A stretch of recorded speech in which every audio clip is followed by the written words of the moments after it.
Untuk jurnal kami yang pertama, berjudul Mengatasi Masalah Komunikasi dalam Keluarga Melalui Strategic Family Therapy. Latar belakangnya, visi keluarga merupakan sebagai tempat untuk saling bertukar antar anggota keluarga guna memenuhi kebutuhan fisik dan emosional setiap individu. Permasalahan dalam keluarga merupakan gejala interpersonal atau function of symptom yang dinyatakan dengan tingkah laku atau perlakuan yang terjadi di dalamnya. Fokus penelitian ini adalah keluarga yang memiliki masalah dan terdiri atas 3 anggota. Masalah yang terjadi dalam keluarga ini berkaitan dengan komunikasi yang kurang baik antara anak kedua dengan ibunya.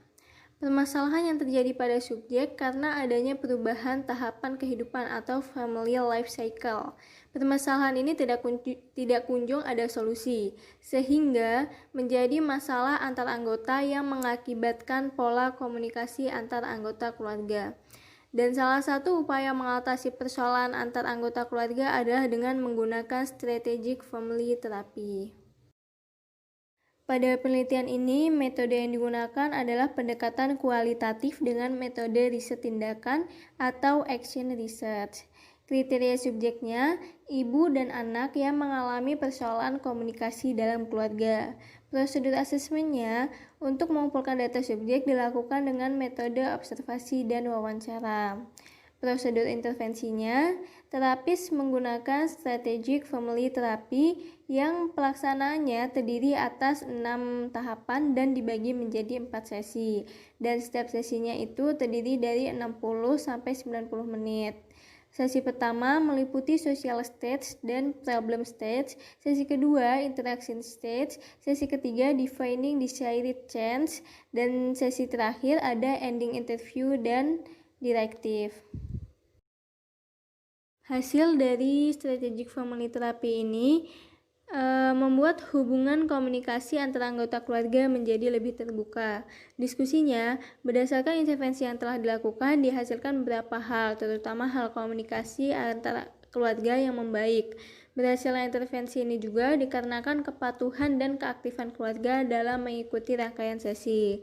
Dan menurut kelompok kami, strategic family therapy ini efektif digunakan sebagai metode intervensi permasalahan yang terdapat dalam keluarga.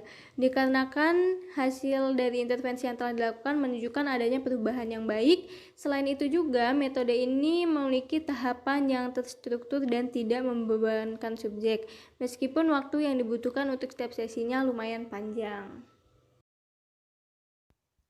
Ya, kita lanjut dengan jurnal 2, yaitu relasi orang tua, anak, dan peer group, penemuan konsep diri pada remaja, kasus pada siswa SMAN Tanjung Sari Sumedang.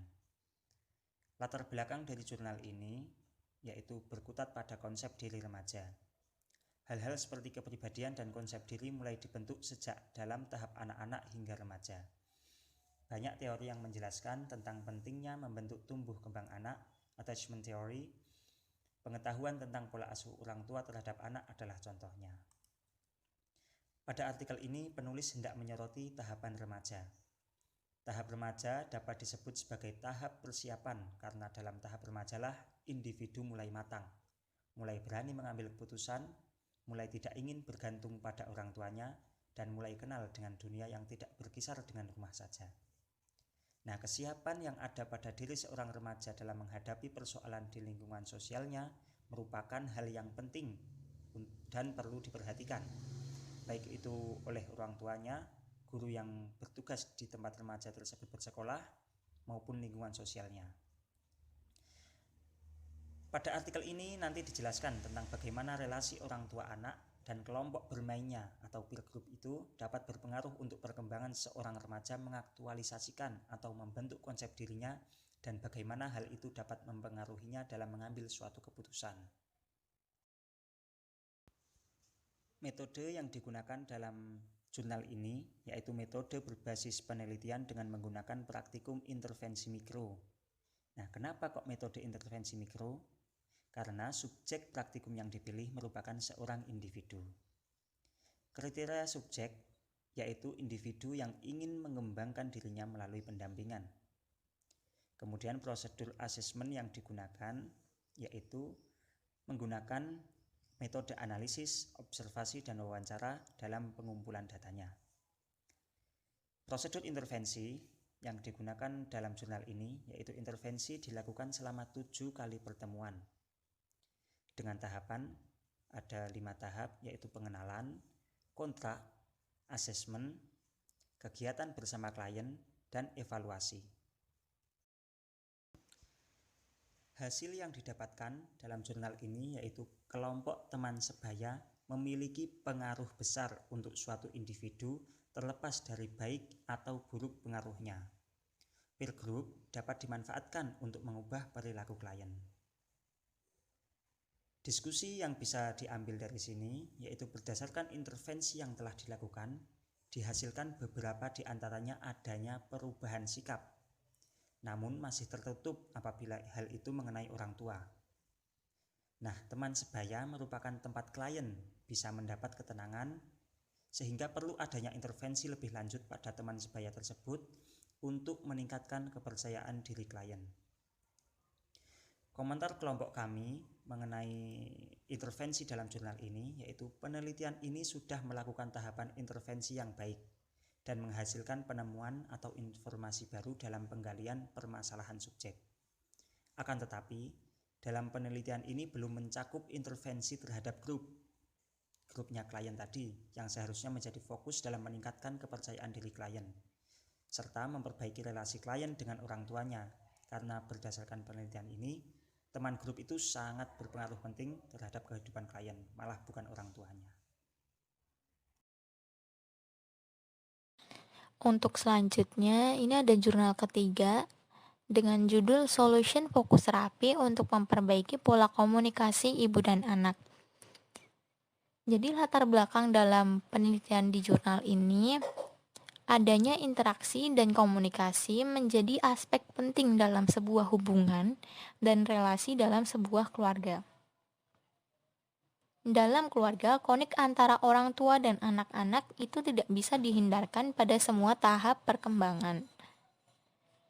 Komunikasi di antara anggota keluarga selalu dianggap sebagai aspek hubungan personal utama untuk mewujudkan dinamika hubungan keluarga. Masalah yang terjadi pada kasus ini adalah adanya pola komunikasi yang salah antara ibu dan anak. Terbentuknya masalah antara ibu dan anak ini karena simptom yang dimunculkan oleh anggota keluarga akibat dari hubungan keluarga, yaitu pola didikan ibu sewaktu kecil yang diterapkan kembali pada anaknya sehingga pertengkaran dan pertentangan antara ibu dan anak menyebabkan masalah komunikasi. Metode yang digunakan dalam penelitian ini yaitu metode kuantitatif dan metode kualitatif. Untuk kriteria subjeknya sendiri menggunakan ibu dan anak yang memiliki permasalahan terkait kualitas hubungan yang kurang baik, ditandai dengan adanya komunikasi yang salah. Untuk prosedur asesmennya sendiri itu menggunakan prosedur pengumpulan data yang menggunakan metode observasi, wawancara, tes SSCT, dan kuesioner. Untuk prosedur intervensinya, intervensi yang digunakan untuk menangani kasus ini yaitu Solution Focus Therapy atau SFT.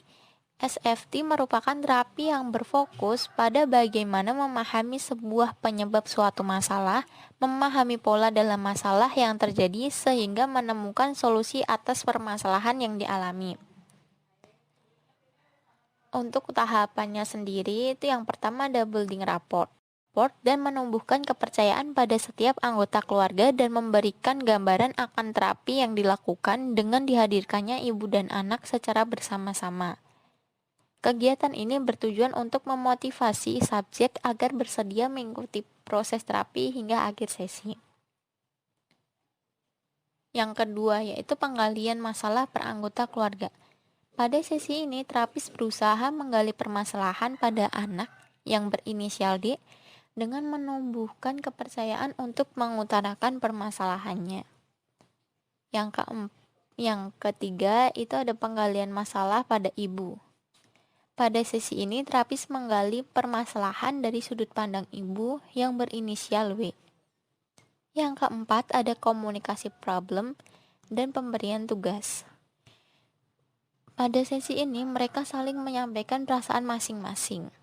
Pada awalnya, subjek D terlihat takut dan ragu untuk menyampaikan apa yang dia rasakan, sedangkan sang ibu yang berinisial W sangat mendominasi untuk mengungkapkan perasaannya. Tahapan kelima yaitu evaluasi perubahan dan tugas lanjutan.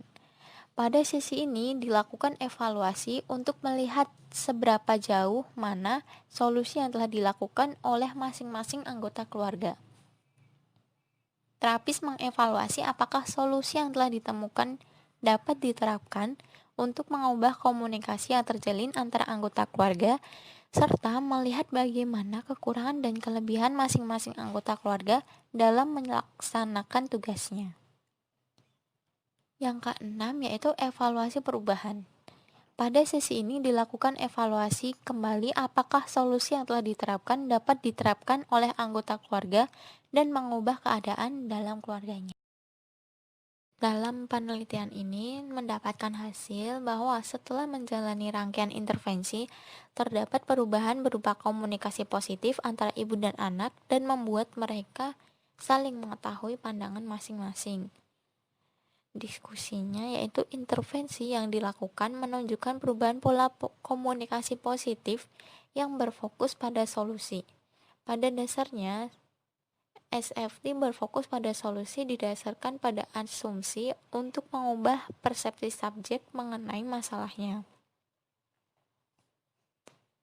Menurut kelompok kami, metode ini mampu mengidentifikasi masalah komunikasi dan interaksi keluarga. Tahapan dan proses intervensi jelas dan terstruktur.